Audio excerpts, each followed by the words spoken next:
All right, good evening and welcome everybody to the Village of Webberville Council meeting. Today is April 21st, 2025.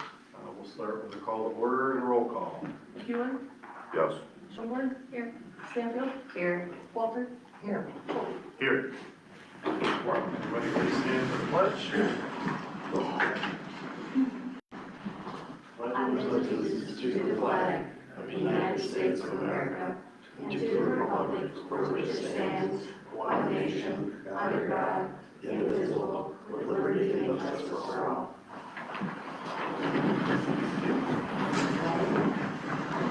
Wrong date. Oh, yeah. Get that in This is March. On the notes packet. Is there approval for the agenda this evening? I'll make an approval for the agenda as presented. Second. All in favor say aye. Aye. All opposed? Okay. Here we are at public comment, so we will open that up at 6:01. Anybody from the public have any comments? Yes, sir. Good evening, John Leonard. Just a couple issues here for clarification.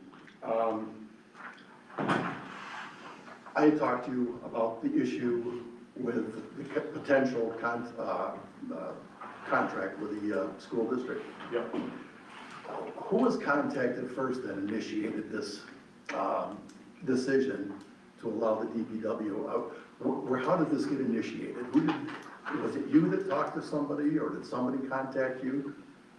Yes, I reached out to Andy, the superintendent, because I heard that they needed help with this. Okay, and the reason that he gave, because what I heard, I would kind of like verification.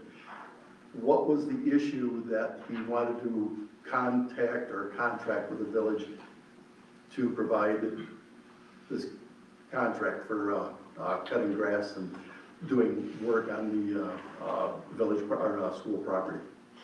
So are you talking about the lawn mowing aspect of this? Well, let me kind of refresh your memory. The issue that I was made aware of with DPW personnel and DPW equipment on school property doing work for the school district at the expense of the village. What was the reason for his contacting you to, was there something mentioned about their budget? Because what I heard was they were looking to try to cut costs in their contracting, but they couldn't find somebody that would do it within their budget needs. Yeah, so I would say we have an agenda item later, and we have the school superintendent here this evening. Okay. We'll be having that discussion, and I think your questions will be answered in that. Okay. One other question on that was, has there been reimbursement from the school district to the village for the time spent in the village equipment being on school property, and also repair of the truck that had some damage? No, Is that an issue? no. Okay, why would they not reimburse the village for DPW personnel's hours and vehicle usage? So In your opinion, why wouldn't this be something that the school district would reimburse us, the taxpayer? it's part of being neighborly, and to charge the hourly for the man labor, that essentially means taxpayers are paying for that time twice, once through the village and once through the school. Okay, how did you charge the time? Was it major roads, local streets, sewer, water? How did you justify paying the village employees and justifying use of the equipment? It has to be paid, Yep. but what budget line item did this come out of? I would have to get those numbers for you. 'Cause I don't can't want- hear you, I'm sorry. I don't want to tell you exactly what it is right now. I want to have it right in front of me so that I don't misspeak on it. But it's broken up throughout all Well, the I line understand, items. I understand, there's a budget, there's Yeah. line items. But the percentages, I can't give you the percentages right offhand because our accountants actually break down like our hours in certain line items that you said. Like you got the local, general local major streets, and they got water and sewer. Is there a line item budget for going onto school property and, There's not a line item for that. because, why? Because there is no line item budget for that, am I correct? So we are budgeting and we are accounting for this correctly. I can Yeah, and guarantee that's that. taxpayer dollars that is paying for their usage of their time and their equipment. Okay, so right now, you don't have an answer.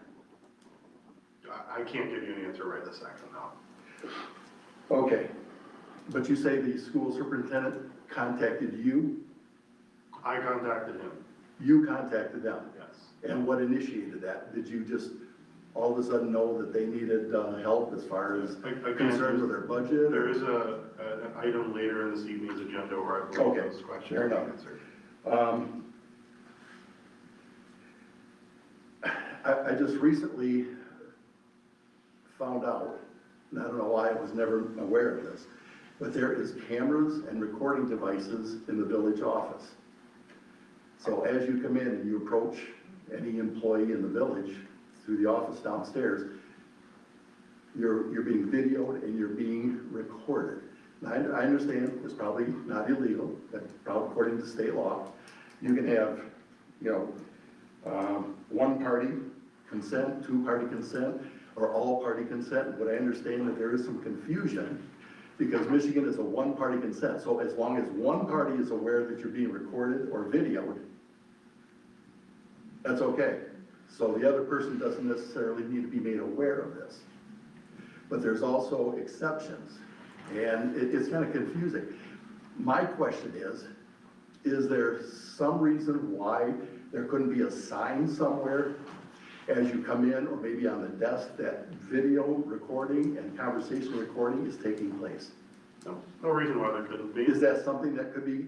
Yeah, I just think, I feel very uncomfortable walking in and go, oh, I'm being videoed. Yep. And I understand there's a reason for it, and I understand it's not illegal. signage is already on order, so it'll be taken care of. I appreciate that. One other question. I understand there was a personnel that was fired recently. Okay. Is there a specific reason why that person was fired? It would not be appropriate to discuss HR. Is he still under investigation? No. Why would it be not I'm just curious as to why this person, what was the reason for that person to be fired? Again, that's not. Was something it that I'm gonna personal, get or into. was it something that was criminal? That's not something that I can get into in a public meeting right now. How would a person in the village, a resident taxpayer, find out? That's not something that I'm prepared to answer tonight. I mean, could there be an answer forthcoming? I will talk to our attorney about that. Okay, thank you. Anybody else for public comment? No, I'm seeing none, so we'll close public comment at 6:08. For the consent agenda, has everybody had a chance to review the minutes of the April 8th council meeting, accounts payable, revenue expenditure report, and the balance sheet? Any questions on any of those items? Is there a motion to approve the consent agenda? I approve. Motion to approve. Motion by Mike, Second. second. Roll call? McEwen, Yes. Schoenborn, Yes. Stanfield, Yes. Walter, Yes. Schulte. Yes. Okay, on to our reports. Pretty short tonight. We got two. First up is DPW. I generally don't give a report on the second meeting, but I kind of wanted to address some concerns that came out last week. We had a water main break last Thursday afternoon. I was notified of the break about 10 minutes to 1 in the afternoon. So I am generally the first responder. I assess the situation, confirm that it is a main break. I call in the misdig, figure out which valves we have to start turning, who's going to be affected. I then contact our clerk treasurer. She makes a post on Facebook just to try to let people know who's going to be affected. We don't have manpower or the time to knock on every single individual door, so social media is an acceptable form. So our main break, we had water back on, it was before 3 o'clock. By the time we got the hole filled in and everybody was gone for the afternoon, it was after 5 o'clock. By the time I left, I came up here to the party store, get something to drink for the ride home, and I wanted to double check the area because we did have a 3-day weekend. So I just wanted to make sure everything was tight and secured before I left for 3 days. When I came back up here, I did notice there was water coming out of the ground about 75 feet down the main. My knowledge and experience tells me the main rebroke. It happens, nothing we can do about it. So at this point, I assessed the situation. It was not a whole lot of water, but it was water. So I made the determination it wasn't affecting anybody's personal property. Everybody still had water, and it posed no threat to our drinking water system. So I did what most other systems do. We let it run overnight. It is far cheaper to come in during normal business hours to make a repair than it is after 5 o'clock, when we probably wouldn't start digging until 8 because a new Mystic ticket had to be put in because it was out of our first work area. So I made the financial decision for the village that we were going to fix it Friday morning at 8 a.m. It was cheaper to bring the excavator back in as opposed to Thursday night after hours. People got on Facebook, started making some comments, had some questions and concerns. That's fine. I do ask that you call me. Call me first and ask the questions. We don't need to spread false news, create panic amongst the citizens, anything like that.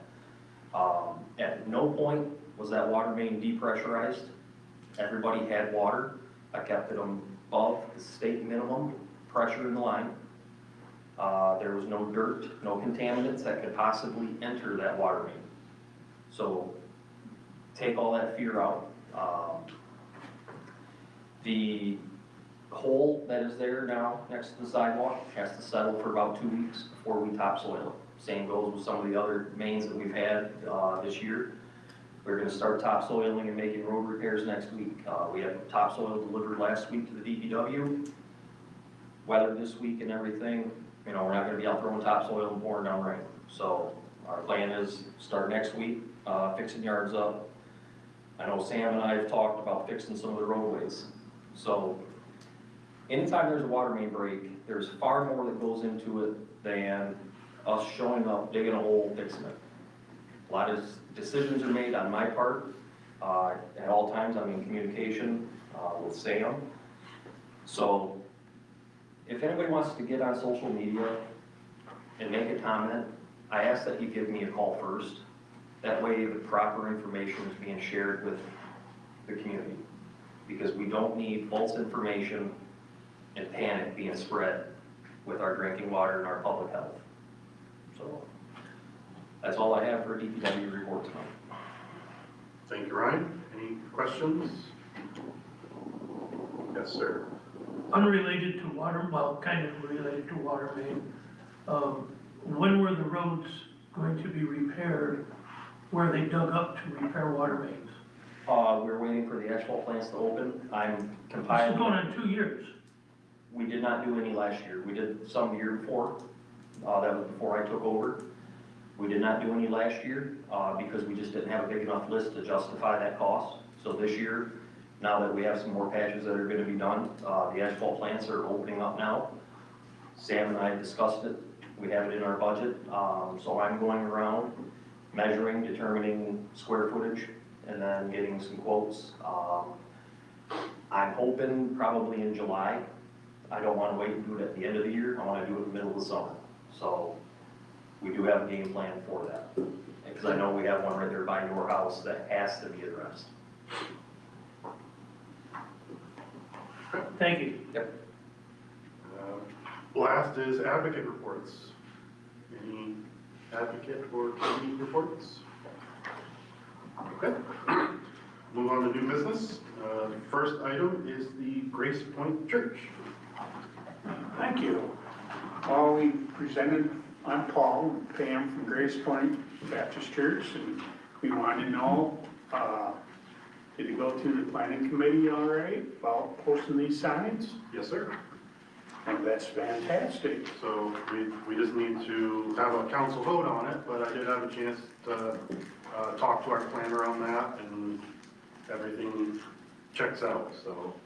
So really, I just need to get with Ryan from DPW once I do get these signs made up to where we're gonna put them. Unless there's any further discussion, the council can vote on that right now, and you'll have your answer. Okay, thank you. So, I mean, the floor is yours if you want to mention anything else. Oh, no, I think we're good. Okay. Well, with that said, I recommend we approve the 2 signs proposed by Grace Point Church with the location approval from DPW supervisor. Excuse me, sir? Yes. There was 3 signs? 3. That was a typo. I recommend that we approve the Where's the third one, Sam? I always thought there was only 2 also. Where's the third one? One on It either was side gonna of be the- on Webberville welcome sign coming into Yeah. town, Okay, And then both sides of the. and then the 2 on either side of the thing. Yep. thank you. Recommend to approve the 3 signs proposed by Grace Point Church with the location approval from DPW supervisor so that all applicable laws are followed. And I will second that. So moved. So much. By Lana, second by Sandra. No money being spent. Do all in favor say aye. All opposed? Good to go. Thank you. Could I have Brian's phone number? So, okay, fantastic. Thank you so much. Thank you so much. Okay, thank you.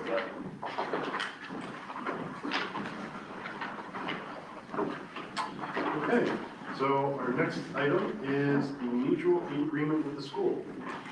So I invited Andy to come to our meeting tonight so we could have a little bit more of a fruitful discussion of kind of what he's envisioning.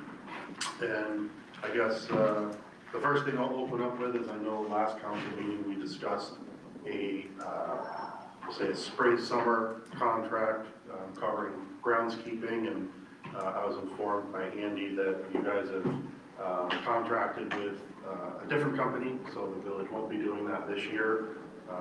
Sounds like it was just a timing thing. We were a little behind the 8 ball this year, so nothing to vote on tonight. That issue is passed, but nevertheless, I think it's good to have this dialogue, maybe answer some questions, and look forward to maybe possibly laying the groundwork for winter. So with that said, I'll let you speak, Andy. Thank you. Thanks for having me. The pursuit of a mutual aid agreement between the school and the village was, primarily to benefit our community and to save taxpayer dollars on either or both ends. In one of the things that I had shared with Sam right off the bat, and he agreed on, is that if somebody's having a financial burden because of any shared services, and the services go back and forth at times between the village and the school. Most of them are what's considered de minimis, meaning they're not of a threshold that requires, special budgeting or documentation, et cetera. It's just simply, helping each other out, making sure operations are running smoothly. But any services that are provided in either direction that would incur, significant employee expenses or equipment wear and tear, or any other unforeseen cost. What I discussed with Sam is that we need to make sure we have a really good plan in place, and make sure that there's compensation in whatever direction necessary. Our first few conversations about that were really to find a reason why it wouldn't work. That's what I told Sam. I was like, at this point, it's a creative idea, and if it can save our taxpayers and our community, whether it's on the school side or the village side, as long as it doesn't create an expense on one or the other, if it can save taxpayers money, I'm interested in pursuing it just to see what the options are. Sam got some legal counsel on it, we did as well, and it looked like the legal pathway was a possibility, and so we sat down and started trying to put some numbers together and whatnot, and it was a really short timeline with grass greening up this spring, but just curious what we can do to save money on either or both ends. I think one of the things, and I don't want to speak for the village DPW or whatnot, but I think they were looking at, having, sustainable hours for their employees to maintain them, to keep them on board, so that they were potentially looking for other employment. And it's been very difficult for us to get employees in that field for the same reasons, of just, having consistent, hours and time for them to do that. And so we looked at that partnership as a way to maybe meet both of those needs without either side incurring an additional expense over and above their costs and or wear and machine maintenance and whatnot. So that's kind of just a historical view of how those conversations kind of got started and rationale of why they got started. Our lawn company, local lawn company, was no longer in business. They got out of the business. And so we had a pretty short timeline to begin with, but as I started looking at bids for that, a lot of them ranged, the general range was about $25,000 to almost $80,000 annually for our lawn care. At that rate, I can buy 2 new mowers and put people on there at an extremely competitive hourly rate. And so I was like, is that something we should we do? Should we bring it in-house? Should we partner with the village, or should we, try to contract with someone? So we opened it up for bids, so we got some baseline information there. I also priced mowers for the district, our hourly staff and benefits, and the other costs that we come up with. From a financial standpoint, it was clear the best savings was through a mutual aid agreement. With the short timeline, we weren't able to get that ironed out enough to present it to the village council and to the school board. But it's definitely something the school is still interested in. We have, multiple needs, throughout the year for things in the maintenance realm, whether it be, snow or, plowing, et cetera, lawn care, weed control, different things like that. So it's definitely something we're interested in, and we're willing to continue to have the conversation. The hard stops for us is that it's got to be mutually beneficial. If anybody is coming up worse than a near break even, then it's probably not something we should pursue. We're just trying to use taxpayer dollars responsibly and save money and do what's best for our community at large, both for the village and for the school. So we do have a vendor, a local vendor, that's they've already started mowing. They did their second mowing today, and they're doing a really nice job for us. But I do see the possibility of potentially an $8,000 to $10,000 savings for taxpayers, in a partnership like that, without the village incurring additional expenses. There would be a bill back for the school and for equipment, wear and maintenance, et cetera. So we had multiple proposals that we kind of looked at, ideas and different things. We looked at the school buying some equipment, the village providing just the manpower, the village supplying equipment and manpower, and then building the school back for that. And just like I said, trying to be creative and find ways to save money and do what's best for our community. So I appreciate Sam's willingness to to be open to the conversation. And I said, so if we find a reason we can't do it, or it doesn't make sense to do it, I said that'll be the end. And I said maybe that's what we look for first.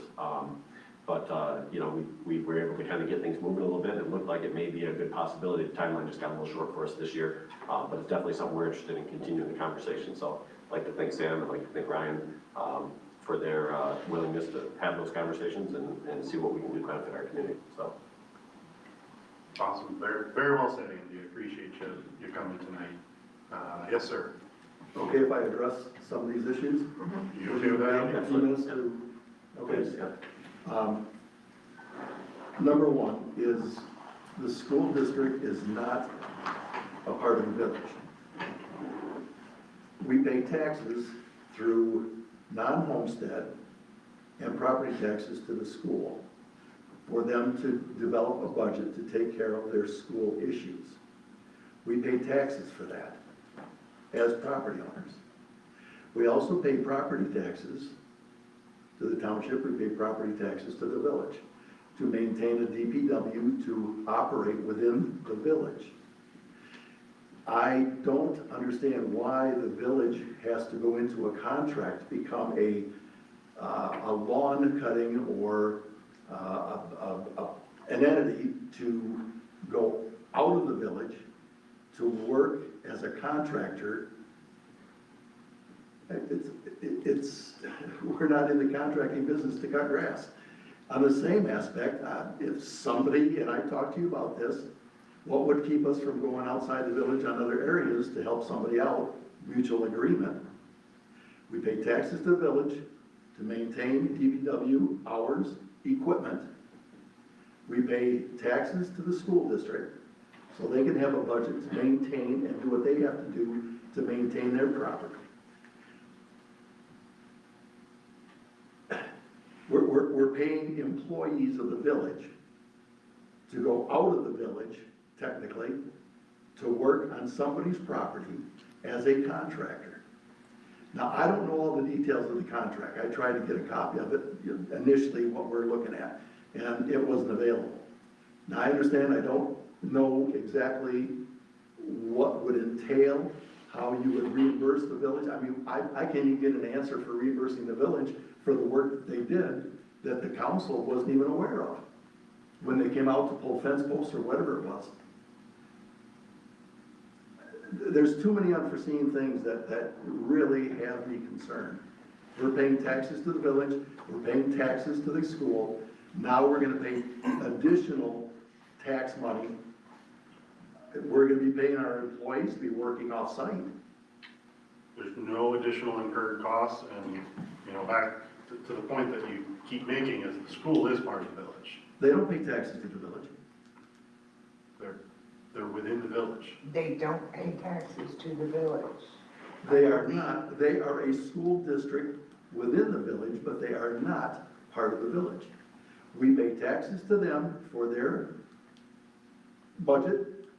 If there's an issue where they can't, or they're struggling to make enough money for, I mean, we've got the non-homestead act coming up for renewal, plus millage, or whatever they're gonna be looking to get increase in their rate. Why do we have to contract our DPW personnel to go out of the village to do contract work for the school district? Why can't they contract their own equipment like they've done forever? This mutual agreement it's a slippery slope. I can see there could be an issue. For example, the truck broke down on this episode that they were on the school property. Who's paying? We're paying for this. You need to represent the village and be a good steward of our tax dollars. You need to do the same for the school district. We should not be involved in contracting for an entity that is not within the village and is not our concern. That should be a budget item to take care of their own issues. Mutual agreement, it's not a mutual agreement. The taxpayers aren't aware of this, and I talked to you about this today. Okay, there will eventually come a vote on this issue. And I would hate to see this go through a vote with the council, and I trust them on their decision-making. But I think it would behoove the council and the president that if this is an issue and it's going to be discussed, that I would like to see a public hearing on this. Let the people in the village know the details of the contract. Let them know, let them speak up in their concerns. And there's absolutely no reason why we can't do I that. would really appreciate that, because I think the village deserves to know the facts. I think it's a great idea, and quite frankly, one second, Andy, there's nothing to be decided tonight. This is I understand. Purely just a discussion. I'm just expressing my concerns. Yep, understood. Andy? I don't want to speak on behalf of the village council at all, but on behalf of the school, we do have operating millage and we do have budgets for that. The motivation on the school side is can we save taxpayer dollars? You know, so instead of paying $25,000 or $28,000 for a lawn care contract, is it beneficial to the village? Meaning we either supply, we offset some of their maintenance of their hourly staff, provide more hours for their staff so that they can keep them employed. Assist with their maintenance, assist with their fuel costs, whatever it may be. I wouldn't knowingly agree to any mutual aid agreement in which there was a loser on either end. If it would cost me more to work with the village, that would make no sense. I would never agree to that. If it would cost the village, more than what they were billing me back, that wouldn't make no sense because it's not sustainable. As soon as they run the numbers on that after one season, they're going to pull the plug on it, and I'm going to be right back at where I was at. So that's why I said at the beginning we started looking at it from a why won't this work standpoint. And so if there's anything specific, I hear your thoughts, and I don't necessarily disagree with any of your concerns. At face value, but if there's anything specific I can provide for you on the school side, I'd be happy to do that. I believe in overwhelming transparency. If you'd like a copy of the the Proposal. ideas and stuff that, I wouldn't even call it a proposal. I would want to make sure it was clear that it's really a concept, and I think the body of my email maybe went into detail on that of, hey, this is a rough draft, it's a working document, but it's a starting point to start, putting some numbers against it and seeing if it makes sense, and if it doesn't, then we can be done, and thanks for the conversation, but I'd be happy to provide that for you. But it is a proposal for a mutual agreement. Now, Yeah, okay, that's the intent, yeah. But what I'm hearing is, to keep his employees busy, we have to contract with the school district so that we can justify their hours and the number of personnel that we have? Again, I don't want to give the impression that that's the sole reason that I we're doing those conversations. understand what the sole purpose is, and I understand your point, and I understand the village point, but it's a slippery slope. And I just don't want to see the village get into a contracted position with the school district. I just see that too many issues that could come up that could cause a problem. I've been in your seat, and we've talked about this, and I understand what you're, great. It used to be a good old boy process here in Webberville. Handshake, a wink and a nod, and things were done. And that can't go back to that routine. Which is why we're talking about a mutual aid agreement on camera. What's that? Which is why we're talking about a mutual aid agreement on paper, on camera. Yeah, if I may. We are out in the open, as transparent as possibly. But you're out of the village. You're out of the village. You are spending, you have a budget, and this budget is paid for by the village taxpayers. You're sending our employees and our equipment outside the village to do contracted work. You don't see a potential for a problem? Insurance, liability. I've said enough. I know. Please delve into this. Look at all the issues, because there is a serious concern here of what it is that you're proposing. I would like nothing better to be able to do that. But I just see that our budget, the village budget, taxpayers' budget, school district budget, they should be two separate issues. We should not be offsetting their budget. They should be trying to offset our budget. No comment, sir? That's all I got. Thank you. Who did you contract to do the lawn work? It's with, why am I drawing a blank on this right now? John Westfall, Lawn Crafters is the name of the business. And what was that, how much was that contract for? It's on a weekly basis. The base bids that we asked for were for mowing and trimming. And then we asked each vendor to provide any auxiliary services that they offer, because some do, they'll do landscaping or weed control, some won't. So if they did snow plowing, et cetera, we asked them for that information as well. But we asked for the base bid for just mowing and trimming so that we had apples to apples comparison. And I believe their bid was $780. That's an estimate. I'd have to get the That's document. weekly?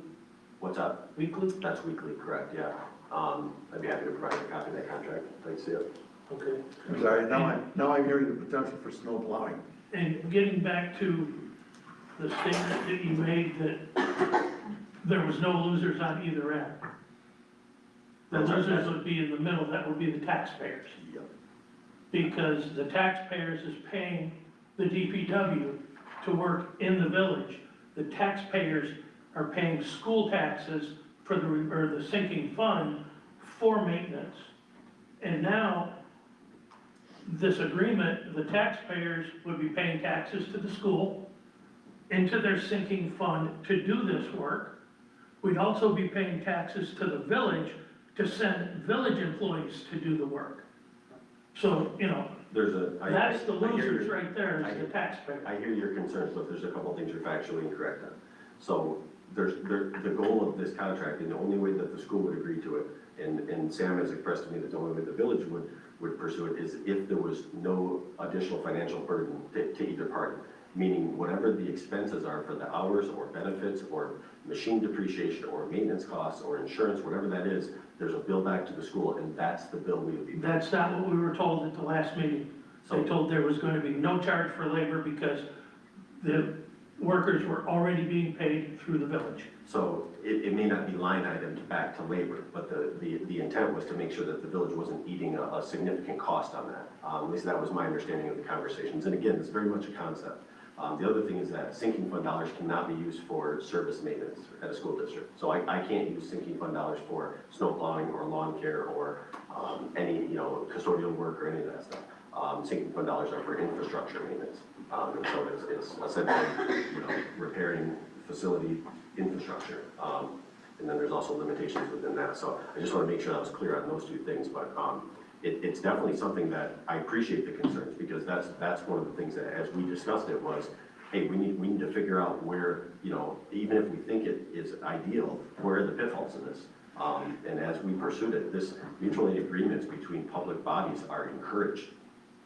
They're encouraged on the legal side, they're encouraged by the state. And so, the state looks at it as mutually beneficial to tax bases. And so, and that's pretty well documented, that they encourage that. It's not something that they frown upon, or that there's a lot of red tape to go through. It's encouraged. And so, because it's better for the taxpayers, it's more responsible use of money.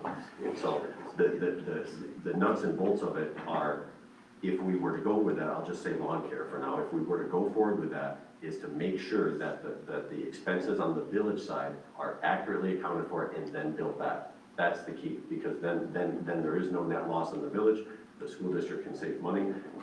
Like I said earlier, we offered to even buy equipment and stuff too to help benefit the village back. So there's a lot to work through on it, and that's why Sam and I, a week or so ago, decided that, hey, the timeline's too short on this. We need to continue the conversations. We need to continue to educate ourselves and get guidance on it on the legal side, and both on the conceptual side.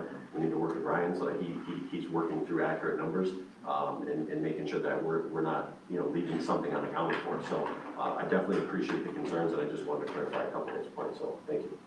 Okay, well, I have a question. You're going with a different lawn maintenance for the summer. Correct. How is the village going to be reimbursed for the maintenance that DPW has already done at the school? Specifically, That pulling the post, the truck? yeah, so I communicated to Sam and Ryan that they can, if they calculate that and they want to bill that back, we'd be happy to pay that.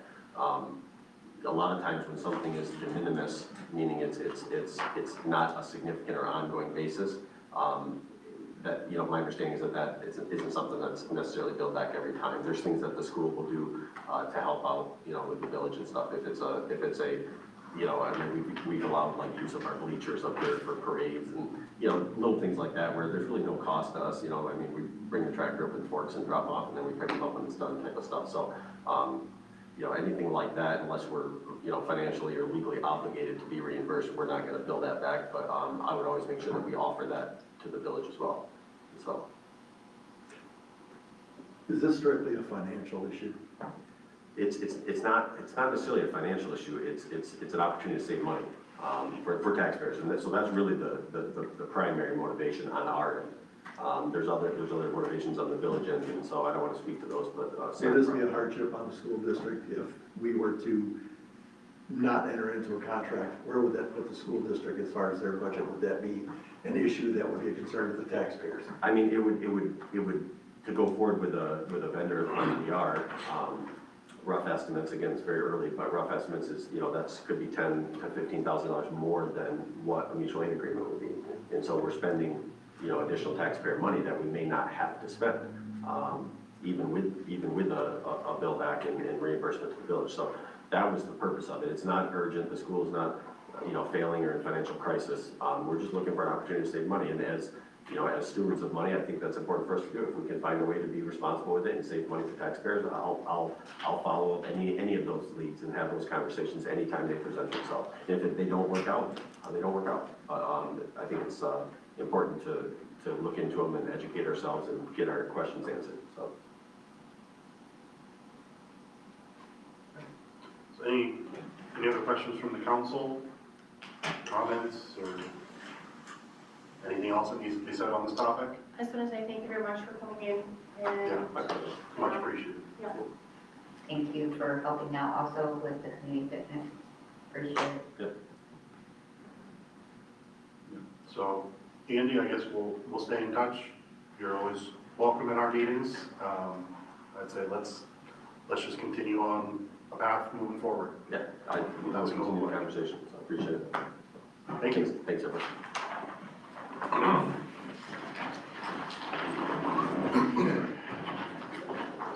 On to new business item number 3. This is the Lions Club White Cane Week fundraiser. This is for a special event permit for April 25th and 26th, and May 2nd and May 3rd. So this will be at the stoplight, Grand River, Maine. No dollars spent, no restroom facilities. They've done this event before in the past, haven't they? So, yeah. Any questions on special event permit? So, a motion for it? Were they the ones that were out there last weekend? No, that was Knights of Columbus.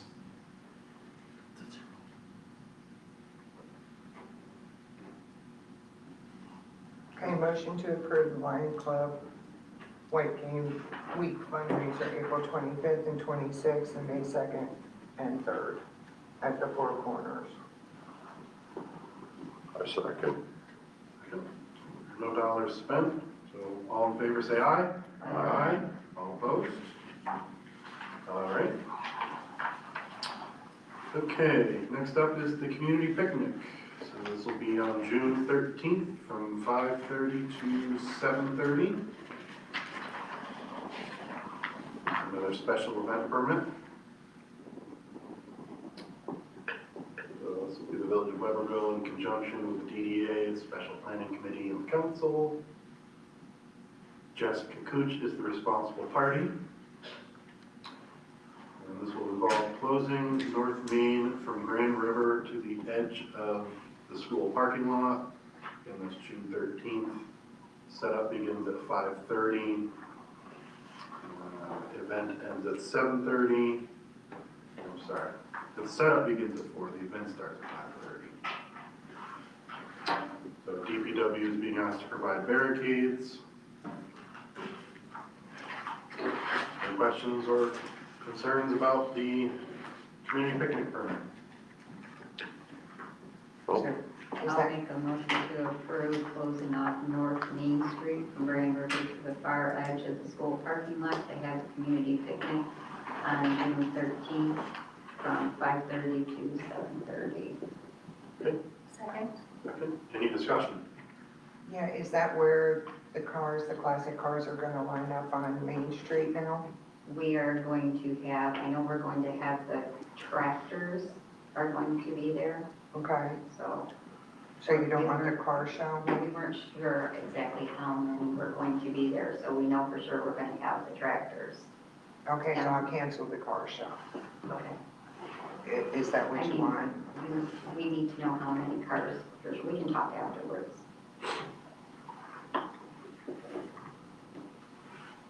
Is that to the far end of the parking lot or right to Cherry Street? I believe it was to the southern edge of the parking lot, right? Yeah. Yeah, So just past Cherry? southern side. South side Cherry stayed open. I mean, we could close it off without really damaging or hurting any traffic flow in town. That would happen. Yeah, I mean, it's only for 2 hours, but. Yeah. We just take all the barricades we own up there. So, with being a side street, we can get away with it for being a short I'd rather temporary see it thing. on the side street to Grand River. Yep. So, We're still going to have it where the games and stuff are going to be like back behind the schools and stuff, and we're going to serve the food in the high school cafeteria. It's for the safety of the kids, and the parents loved it. So, but we want to line up the tractors and stuff, and then we're going to have the kids like be able to decorate their bikes, and if parents want to decorate like strollers or wagons, they can pull the kids in so that, you know, they can be involved too. There's a motion on the table, so we'll do a roll call on this one. McEwen? Yes. Schoenberg, Yes. Stanfield, Yes. Walter, Yes. Schulte. Yes. Okay. On to item number 5. So this is the White Rose settlement, and Mike, since you're new on the council, I'm not sure how up to speed you are with this issue. If you want me to give a quick recap, I can do that. Give me a quick one on it. I know it's the old Carter lumber property, so. So this goes back to COVID days, if not prior.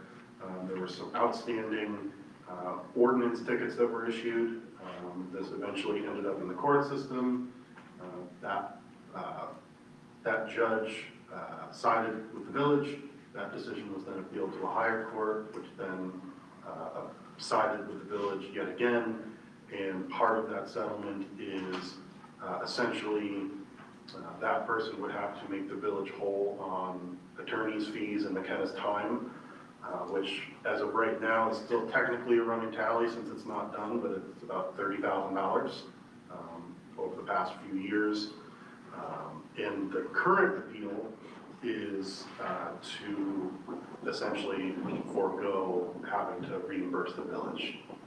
So it was brought to my attention by our attorney late last week that White Rose has offered a settlement of $4,000 versus the whole amount.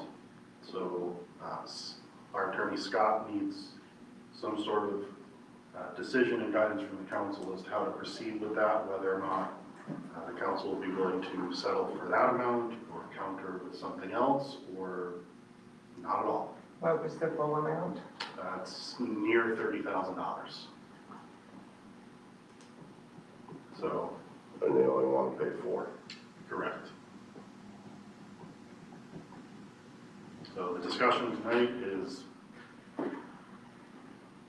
whether or not the council wants to accept that, or to counter, or and what to counter with. Did Scott say what the chances are of getting the 30? Oh, at this point, it's, and I don't want to speak out of turn, but the circuit court's ruling was to uphold the lower court's decision and include this. So at this point, I believe it's required. Okay. For the 30,000, Yeah, whatever the final The number full ends up amount being. of the full whatever. amount. And Sandy, do we happen to have a total on how much is attorney fees? I don't have a number right in front of me. Talking to Scott, it sounds like the attorney fees are the majority of it, of how much time Scott has personally had in this. If I had to guess, probably 80% of it is attorney's fees. I mean, McKenna's definitely been involved. I know Jim has had to go to court multiple times. They've spent some time with FOIA requests and gathering data, but the majority of the legal fees.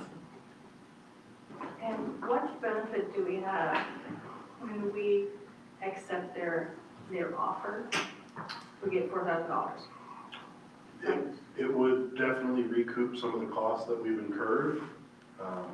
You know, the benefit of settling on an A amount is, you know, it's a safe assumption that, you know, if this property owner's out $30,000, that's $30,000 they could have invested into their property or their business. This individual has certainly expressed interest in mending relations with the village and trying to find a path forward.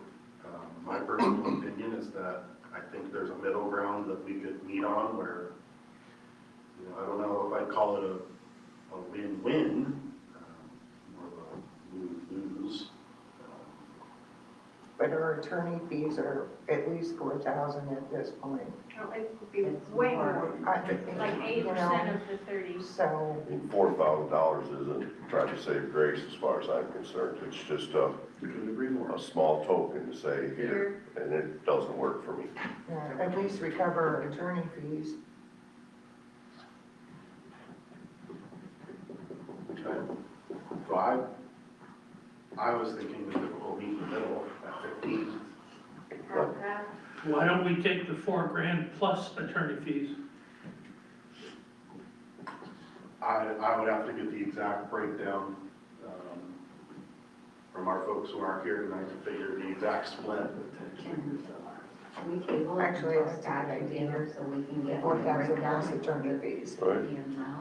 Scott, Needs an answer. yeah, I can pull up his email. I mean, I don't think that $4,000 would cover the attorney fees. I was going right there. No, The $4,000 probably the fines. Probably 80% of the 30,000. The fines were $500. Yeah, exactly, so, you know, you spent 30 grand of our money to save yourself, no. Yeah, so I will, for everybody's benefit, I'll just read the email exchange. Mr. President, White Rose has offered $4,000 to settle the appeal. The village between himself and McKenna are right around $25,000 to $30,000. What are your thoughts? Or is there a counter offer? I am in receipt of the appeal brief and will have to start on the response in the next few days. I asked Scott when we need an answer by, and that I felt it was a decision best made by council. Asked him if a decision this evening would be okay. He said, yep, I agree. Having a decision by next Monday or Tuesday, that's today or tomorrow.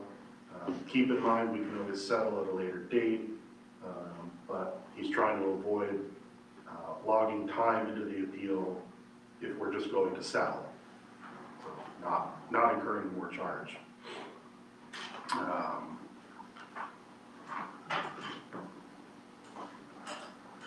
Because we've been acquiring attorney fees on this for what, a year and a half now? Oh, so since, 4 or 5 years. yeah. Okay. Yeah. And they should just pay their tab and say, oh, we should have paid our $500 and ran, as far as I'm concerned. Yeah, I mean, like I said, my general concern is, well, I fully agree. I would love to see things be made whole on this. I'd like to try to find a path forward in mending this relationship to hopefully avoid future issues like this. Well, in my mind, if they were serious about mending the relationship, they'd try a little harder than what they've tried. Valid point. I mean, if you really want to stick it to them, have them pay the original But this has fine been plus dragged attorney out. fees. I believe that's in there. I'm like you about mending fences, I just think that 4,000 is on the Oh, yeah. low, It's a little bit of on a the slap in low the side. face. how much the village has put out. Right. So, How much That's the time we spent concern on it. that I, you so know, what do you think is an appropriate number? well, we don't know how much the attorney fees so far well, are. it's 80%. If it's That's predicated a rough on that, guess it's on not. mine. Right. Say 20? I'm open to suggestions here. And the answer can also be, we're not gonna settle. And I'm inclined to like side with Mike a little bit on this, where it's like, okay, so you had your chance to pay your fees, which you didn't. So then you decided to go to court and it didn't go the way you expected it to go, so then you appealed. And then that dragged on forever, and then we appealed again. So there's probably been a couple of times that they could have settled It's been a lot of offerings. before this happened. So I'd say it's go up to me, judge I'm ruling. like, I'm not exactly amendable to the settlement that they're offering, or any for that matter. Like, go with what the court's going. It's a very difficult decision, but we have to look at the taxpayers' money. Yep. And I mean, nobody, you know, like I said, nobody is gonna, it's not nobody's gonna be happy with the decision, no one. But it is the taxpayers' money. Okay. So I'm hearing from the council that we don't want to settle. Correct. Does somebody want to make a motion? I will make a motion that we deny the White Road settlement and go with the court's ruling. I will second. Second. Roll call. McEwen? So we're, just to clarify, a yes means we're denying it. Right. Yeah. Yes. Schoenberg? Yes. Stanfield? Yes. Walter? Yes. Schulte? No. Okay, I'll let Scott know.